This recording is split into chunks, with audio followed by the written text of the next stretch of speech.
Constitute a real good show if it were the internet, but no, this is TV. They like it condensed over there. We almost had a no-hitter to show you. Came 4 outs away. We're all over the National League game. Anibal Sanchez came within 4 outs, Kenny said, of joining one of the most exclusive clubs in baseball history, the postseason no-hitter club. Complete coverage, Ryan Howard, Eduardo Perez, the baseball tonight, guys, live on the field in St. Louis, all coming.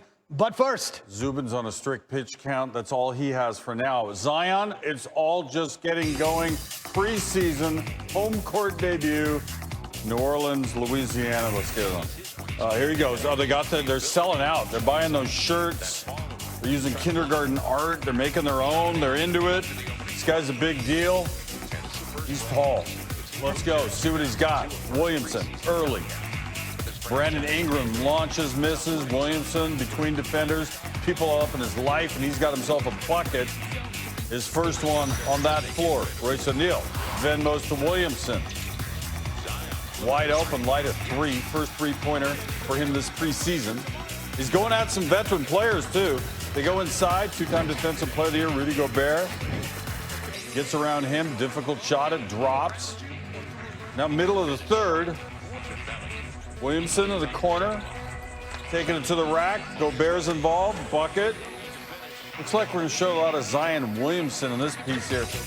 Later in the third, Williamson going to miss inside. Follow. There you go. The bench into it. A lot is expected from this kid. Cleaning up his own mess. Makes that happen. Now let's move to the fourth.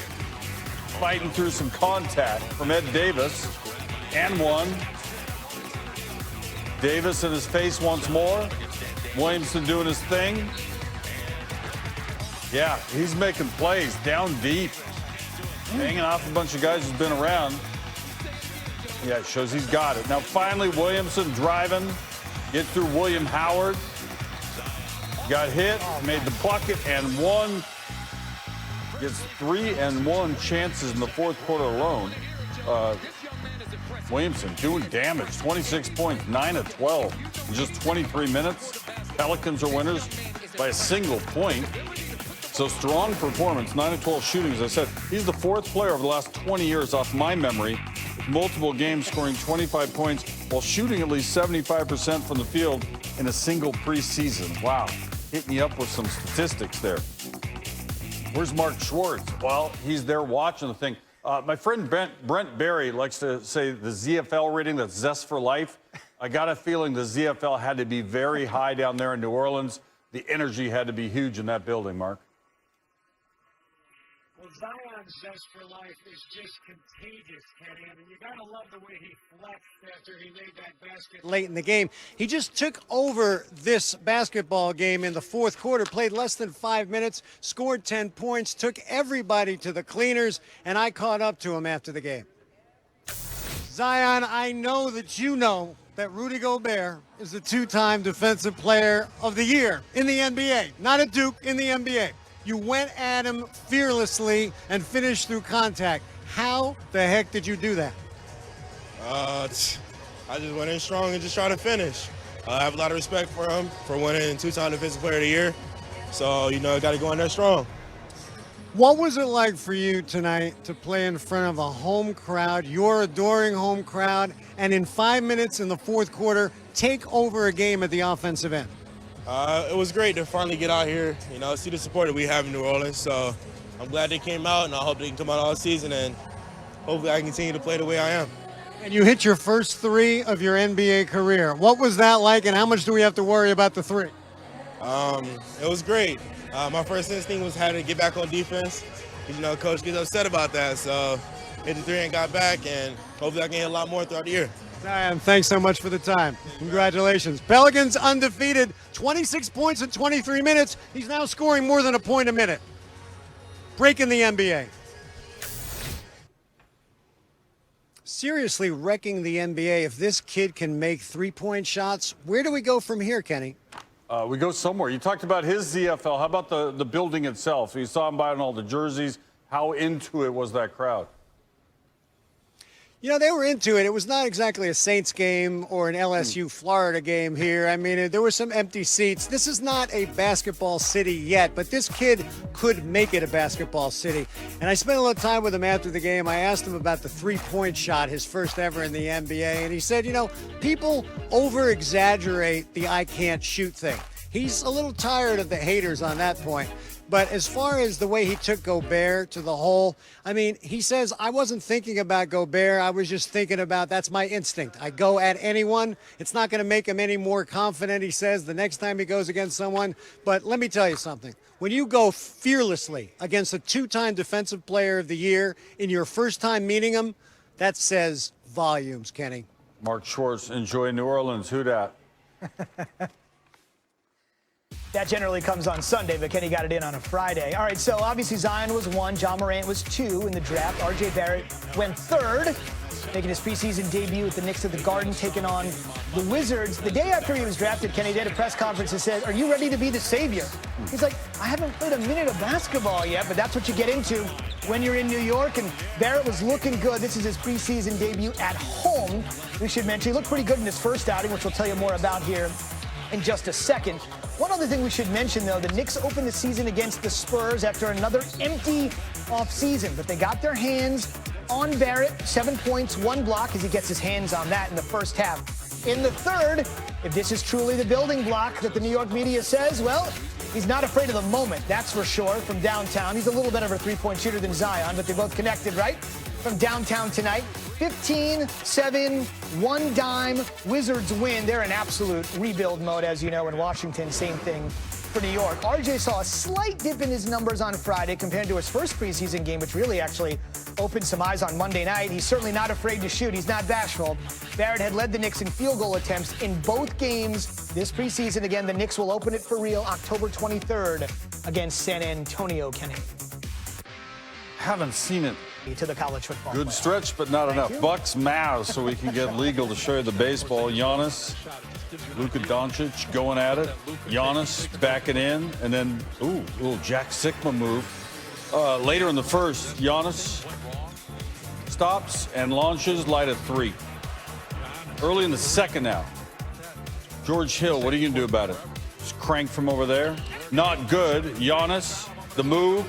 Throw it down like dominoes. Replay times 1. Giannis, yeah, you can do that. 15 ticks to go in the second. Let's get it back in Giannis's hands. Little screen. Then Wright going to throw it home. Giannis goes 34, 3 of 4 on threes, 11 boards. Luka Doncic doing things. 3 minutes left in the first. Creating his own shot. Put one in the air. Under a minute left in the second. Doncic. Same spot. Next Mavs possession. Under 30 to go in the second. And Doncic, man, he had that big rookie year, and he's right back at it. Cranking a 3. 10 ticks to go. Doncic pulling up from the logo. Why not?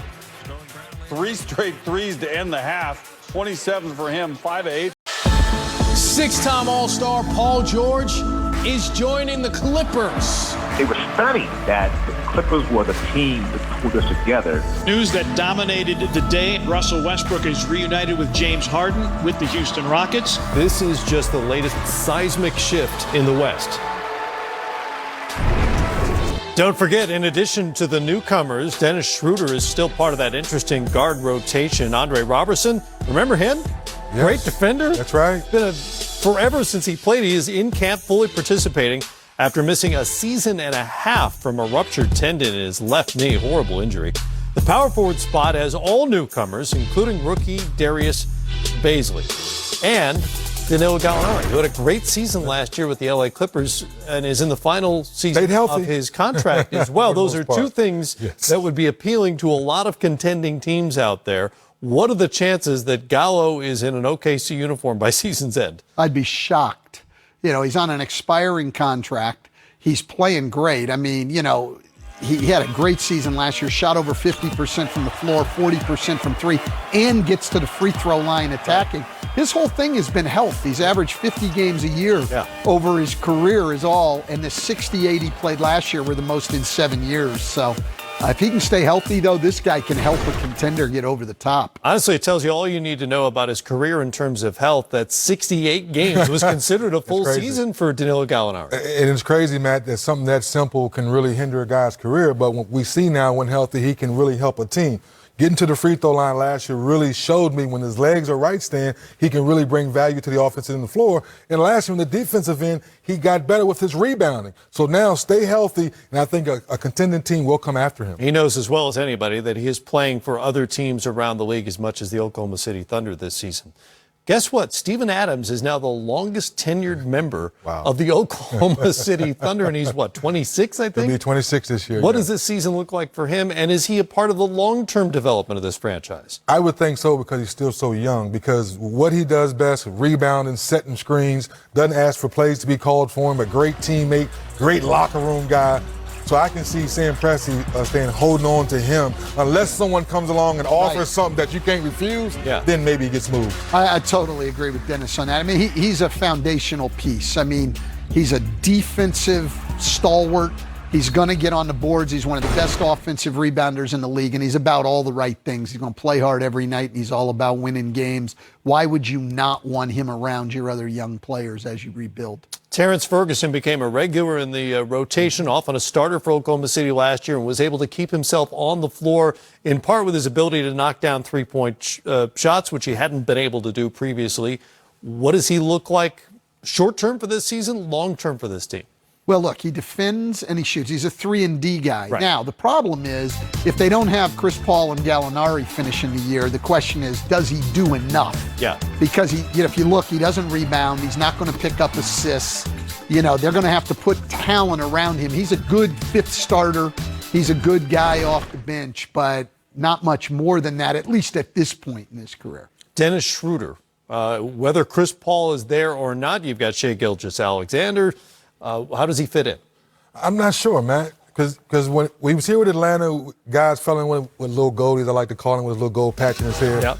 But goldies showed flashes, and then certain times I'm like, it's too much erratic play, too many turnovers. I think I want the young fella Gilgeous there in the starting line. So I'm not surprised that he might be moved, Stan. Is he a starter on a winning team? I would say no. I think he's a backup on the winning team. I think he's a backup. He can come in, change the pace of the game. He can get to the rack. One thing he did show that last year, he still can get to the basket, but as a starter, I like him coming off the bench more.